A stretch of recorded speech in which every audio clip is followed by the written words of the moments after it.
Rumours and whispers. This is horseshite. 5 copper for a mug of ale. 5 silver for a decent meal. Daylight bloody robbery. Aye, soon we'll be paying for the pleasure of the chairs we grace our asses with. Been working the mines all day for our hard-earned coin, only to be wasted on these prices. Bad enough we're working the longer hours. Slacking off is what I call it. None of this missing miners like. I'll give me bloody act to it. Please understand, it's not just the miners that have gone missing. Our stock deliveries are gone too. We're having to ration what we have left, and unfortunately that includes changing our prices, but it's the only way we can keep ourselves fed too.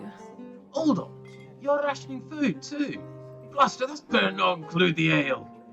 I'm afraid so. At least until we can get another delivery from Karnag. We're limited to what we can source locally for now. Though the trappers have had a good supply of rabbits recently, I can offer you both some rabbit stew for less. Rabbits? There's hardly any meat on them. They won't touch the bloody sides after the long days we've been had. Is there a problem, gentlemen? The dwarves stopped shouting at the barkeep as they glanced at the newcomer with suspicion.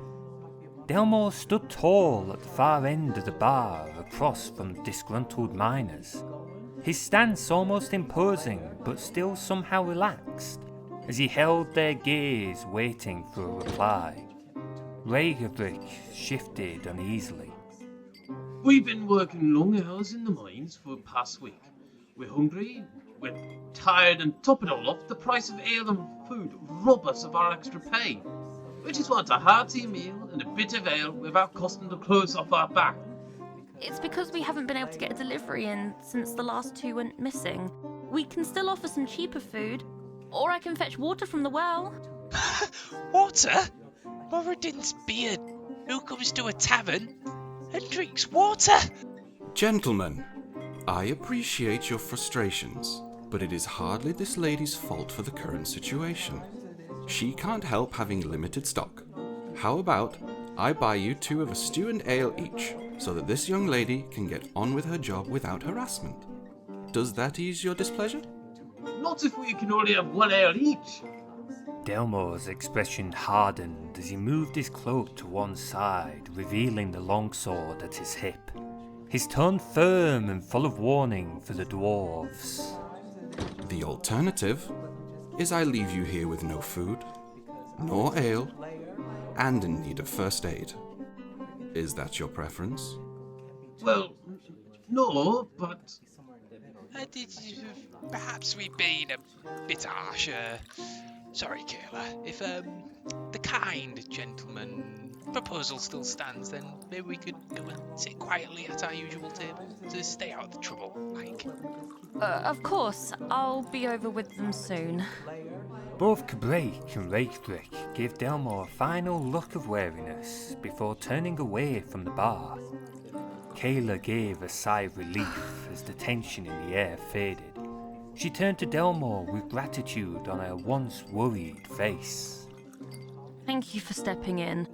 Those 2 can be a little crass sometimes, but they aren't usually that unpleasant. Perhaps the extra work in the mines has soured their tongues a little more than usual. Not a problem. I understand tensions must be high with them, having to work additional shifts, but it's no reason to treat others like that. If they give you any more trouble whilst I'm here, then give me a wave. I'll see to it that they don't cause you any more grief. Now, do you have a quiet corner where I may sit? I'm due to meet an acquaintance here. There's a small table in an alcove at the end of the room, only visible from behind the bar itself. Will your friend be wanting a drink as well? No, she won't. I'm also not sure I would go as far as calling her a friend. Kayla frowned slightly at Delmor's response, but didn't question further as he paid for the meals and drinks. As she turned away to fill a tankard of ale, Delmor glanced back at the dwarves at their own table across the room. They stole a couple of fleeting nervous glances in his direction, though seemed to have settled. Content they would raise no more trouble, Delmor turned his attention back to the ale that Kayla placed before him. Here's your ale. I'll bring your food over shortly. Is there a problem? The alcove, well, the master of that mercenary guild in Karnag. She has, I could ask her to move if you'd like. No, it's fine. She is said acquaintance. Please just bring our food over when it's ready.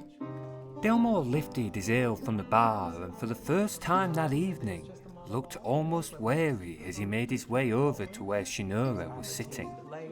He had been surprised when the drow reached out to him, though he had a few suspicions as to why.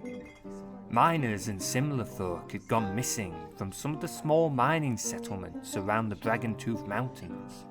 His investigations into the matter brought him here, and Shi'nurra's business with him was likely related to it, though in truth he had barely started, and likely had little to offer the drow.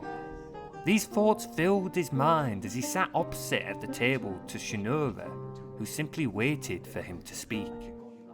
Neither of us are ones to waste air with small talk, so let's get to the point. Why did you want to meet me here? You are investigating the lost deliveries and the missing miners. I have some pertinent information to discuss with you on that topic, which you'll want to know. I suppose I shouldn't be surprised that you know the nature of my visit. Not that it matters. So, what exactly is this information you have, and what do you want for it? I sincerely doubt you've come here feeling generous. Generosity doesn't gain the guild anything. I want to know what you find as a result of what I tell you, and for you to not reveal what you find to the people here until I say so. Surely you can't think these people don't deserve to know what's happening? What makes you think I'll hide anything from them? If you find my suspicions are true, then you may feel otherwise. And if I don't keep quiet? I draw no issues with providing you information, but I fail to see why I should keep honest, hard-working folks in the dark on why they're disappearing or losing deliveries. Then you take on the responsibility for why they can't sleep at night, terrified of the thought that they may be next to be kidnapped by a warlock. Delmor paused as he processed what Shi'nurra had just said. He had initially expected the cause to have been some hobgoblins from the mountains, or bandits who travelled further west of Karnag than normal. But a warlock? If it was true, then it had far more troubling implications than he had first hoped. Delmor's thoughts were interrupted by Kayla as she placed a bowl of rabbit stew in front of him. He gave her a nod of appreciation before turning his attention back to Shi'nurra as Kayla walked away. His rabbit stew silently steamed before him, now less appetizing than it had been moments earlier.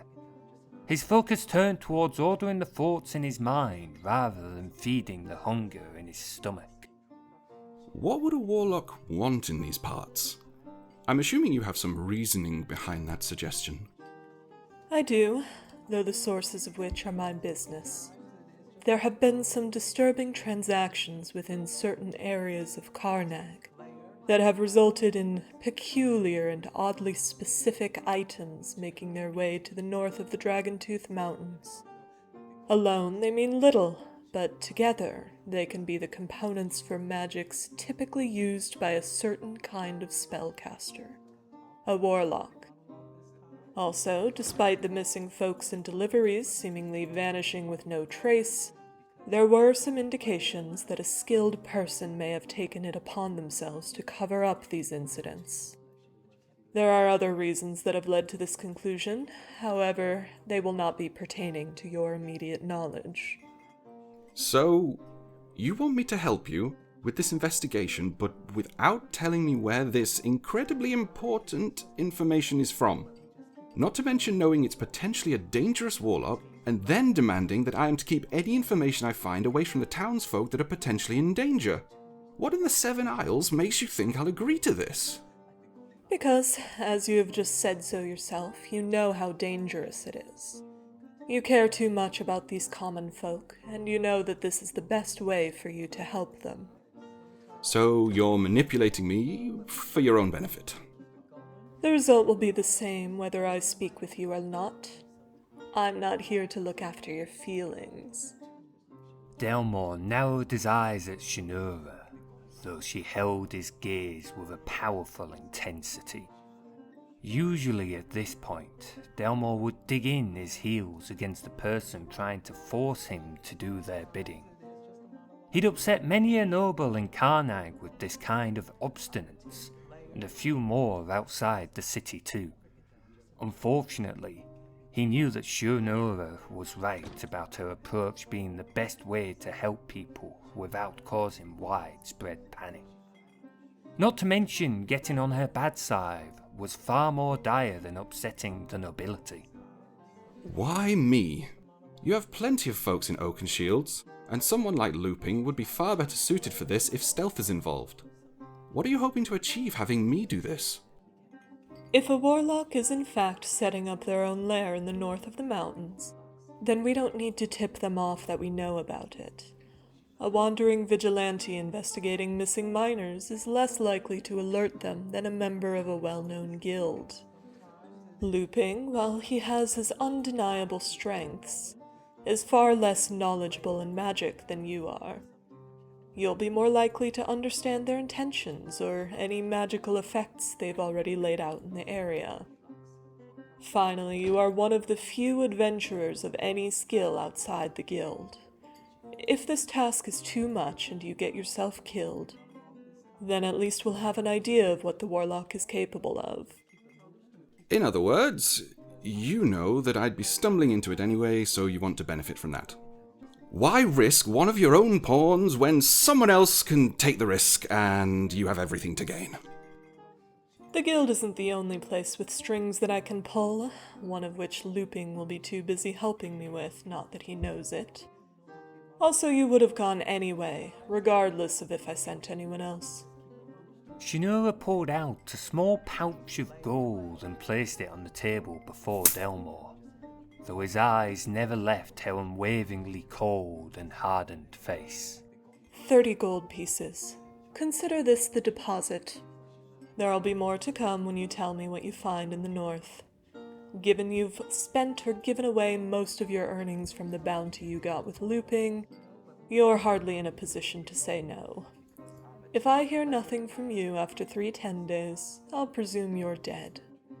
Her business done, Shi'nurra stood from the table and turned to leave. Delmor's eyes followed the brow as she walked across the tavern and out the door. As the door shut behind her, Delmor examined the pouch that Shi'nurra had left. Despite his objections, Shi'nurra was right on every point. He was always going to investigate, warlock or not. At least Shi'nurra's manipulations meant he was getting paid, though it wouldn't be much use to him if he did end up dead. Delmor glanced down at the cooling stew Kayla had prepared for him. Finally giving in to his hunger, Delmor proceeded to eat as his thoughts wandered, still churning over what he had learned. Delmor's thoughts were interrupted as he saw Kayla waving for his attention out the corner of his eye. Her face was creased with lines of worry, as the dwarves from earlier were back at the bar, demanding more ale despite Delmor's earlier warnings. With another sigh, Delmor stood from his table and rested his hand on the pommel of his blade. As if investigating a potential warlock threat wasn't enough. Now I have to babysit dwarven toddlers throwing their drinks out the crib. This day just gets better and better.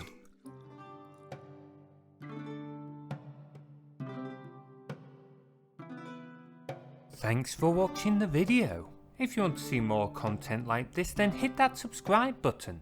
If you want to support what I do and have your name shown at the end of these videos, then become a Ko-Fi member, link is in the description. Down there you'll also find a link to my Discord where you can join the Woodland Rangers community.